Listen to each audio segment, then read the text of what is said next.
अस्सलामुअलैकुम and welcome back to my YouTube channel clinical psychologist Bakhtawar Sheikh. उम्मीद करती हूँ कि आप खैरियत से होंगे। आज के वीडियो में हम लोग जो डिस्कस करेंगे वो होगा hair pulling disorder. Online sessions की बुकिंग के लिए आप दिए गए नंबर के ऊपर रब्ता कर सकते हैं। आज की वीडियो में हम ये देखेंगे कि what is a hair pulling disorder. Hair pulling disorder का जो दूसरा नाम है वो ट्रिकोटिलोमेनिया डिसऑर्डर भी है, जिसको एक ऐसी ज़हनी और नफ्सियाती मसला जिसमें है वो एक इंसान अपने चेहरे के या फिर अपने सर के बालों को खींचता है।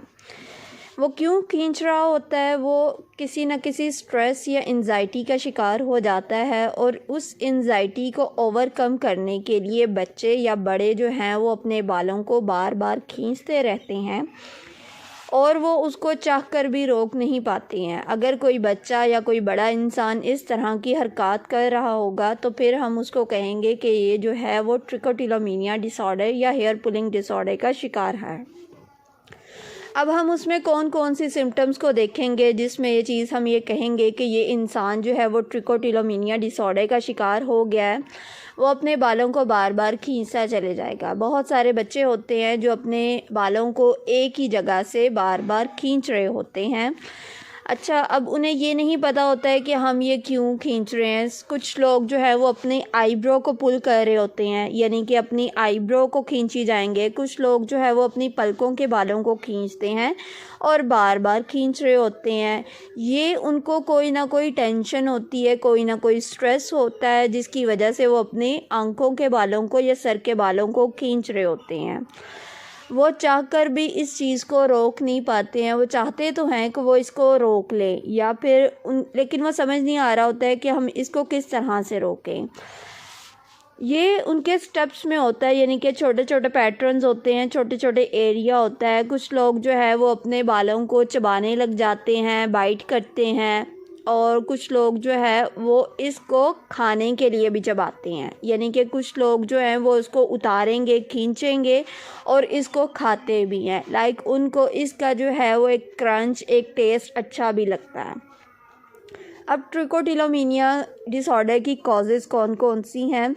एक तो एक इंसान की नेगेटिव फीलिंग्स यानी कि उसके इमोशंस जो हैं वो मनफी हैं। उसको कोई स्ट्रेस है, कोई एंजाइटी है, कोई टेंशन है, वो अकेला रहता है और कुछ लोगों को समझ भी नहीं आती है और वो बार बार जो है वो इस तरह की चीज़ें कर रही होते हैं।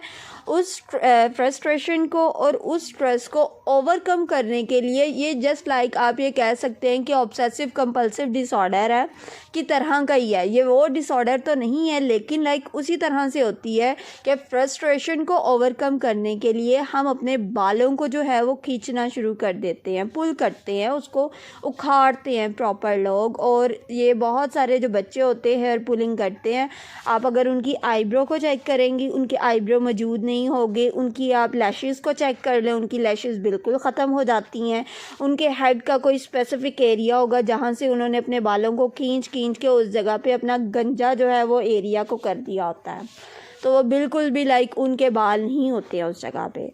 अब ये कब और कितनी देर से डेवलप हो जाता है? ये मोस्टली जो है ये छोटे बच्चों में डेवलप होता है। 7 सालों के बाद बच्चों में डेवलप होना स्टार्ट हो जाता है और कुछ बच्चों में इससे छोटे भी होते हैं। मैंने बहुत सारे ऐसे केसेस देखे हैं जहाँ पे बच्चे 2 साल के, 3 साल के या 4 साल के होते हैं और उनको हेयर पुलिंग डिसऑर्डर का वो शिकार होते हैं।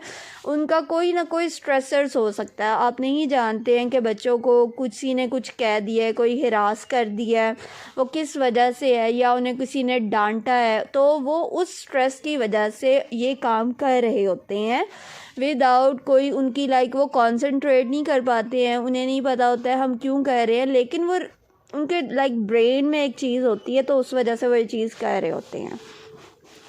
आप इसको किस तरह से अवॉइड कर सकते हैं? साइकेट्रिस्ट जो हैं वो इसके लिए मेडिसिन भी प्रॉपर कंसल्ट करते हैं। अगर यानी कि बच्चा बहुत ज़्यादा कर रहा है और बच्चे की साइकोथेरेपी बच्चे को समझ भी नहीं आ रहा है और पेरेंट्स बहुत ज़्यादा लाइक परेशान हो जाते हैं कि हमारे बच्चे ऐसा क्यों कर रहे हैं, तो फिर डॉक्टर्स जो हैं वो उनके लिए कुछ मेडिसिन भी लिख देते हैं। लेकिन इनकी साइकोथेरेपी बहुत ज़्यादा ज़रूरी है।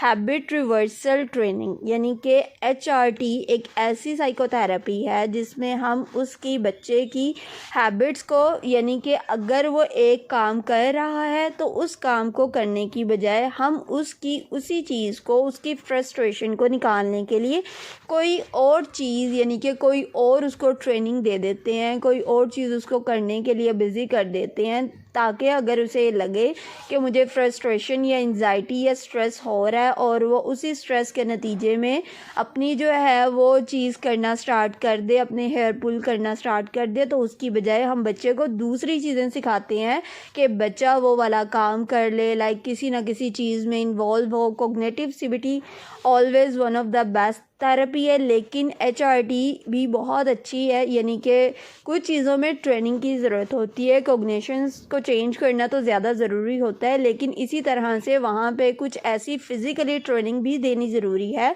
बच्चों को, ताकि बच्चे जो हैं वो अपनी उस हैबिट को जो है वो चेंज करें, कन्वर्ट करें। तो उसके लिए डिफरेंट साइकोथेरेपीज़ जो हैं वो साइकोलॉजिस्ट कंसल्ट करें क्लिनिकल साइकोलॉजिस्ट से, या इसके अलावा आप चाइल्ड स्पेशलिस्ट से भी कंसल्ट कर सकते हैं, मगर वो डॉक्टर ना हो, वो साइकोथेरापिस्ट हो, ठीक है ना, क्योंकि ये चीज़ मेडिसिन के अलावा जो है वो साइकोथेरापिस्ट ज़्यादा बेहतर तौर पे डील कर सकते हैं। इसमें आप ये नहीं कह सकते हैं कि किसी हम लोग चाइल्ड स्पेशलिस्ट के पास चले जाएंगे तो वो डॉक्टर ही होगा, तो वही इसको डील कर सकता है।